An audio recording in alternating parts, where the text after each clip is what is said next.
Ankleshwar જીઆઈડીસીમાં Bollywood film અદ્રશ્યના શૂટિંગની ભવ્ય opening ceremony યોજાઈ હતી. ફિલ્મનું શૂટિંગ અંકલેશ્વર જીઆઈડીસી ઉપરાંત ગોલ્ડન બ્રિજ તથા કબીરવડ જેવા મહત્વપૂર્ણ અને આકર્ષક સ્થળોએ કરાશે. ફિલ્મના શૂટિંગથી અંકલેશ્વર શહેર માત્ર એક ઔદ્યોગિક કેન્દ્ર તરીકે નહીં, પરંતુ એક મહત્વપૂર્ણ સાંસ્કૃતિક અને ફિલ્મી હબ તરીકે ઉપસી આવશે. ઉદ્યોગ નગરી અંકલેશ્વર જીઆઈડીસી ખાતે રાજ્યના મંત્રી ઈશ્વરસિંહ પટેલની ઉપસ્થિતિમાં મુહૂર્ત શોટ્સ અને ઓપનિંગ સેરેમની બોલિવૂડ ફિલ્મ અદ્રશ્યની યોજવામાં આવી હતી.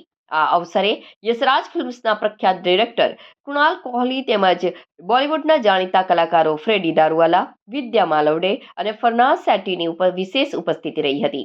તેમની હાજરીએ સમગ્ર કાર્યક્રમ યોજાયો હતો. ફિલ્મનું શૂટિંગ અંકલેશ્વર જીઆઈડીસી ઉપરાંત Ganesh park garden, city line school, Bharuch golden bridge તથા કબીરવડ જેવા મહત્વપૂર્ણ અને આકર્ષક સ્થળોએ કરવામાં આવનાર છે, જેના કારણે આ વિસ્તારની કુદરતી, ઔદ્યોગિક અને સાંસ્કૃતિક વિશેષતાઓ રાષ્ટ્રીય સ્તરે ઉજાગર થશે.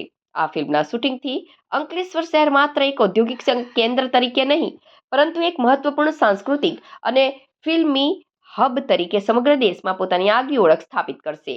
લોકહિતલક્ષી આયોજનના સકારાત્મક પરિણામ અંકલેશ્વરનું નામ રાષ્ટ્રીય સ્તર પર વધુ ઉજાગર થશે, તેમજ ગુજરાતની સમૃદ્ધ સાંસ્કૃતિક વિરાસતને નવી દિશા અને નવી ગતિ મળશે.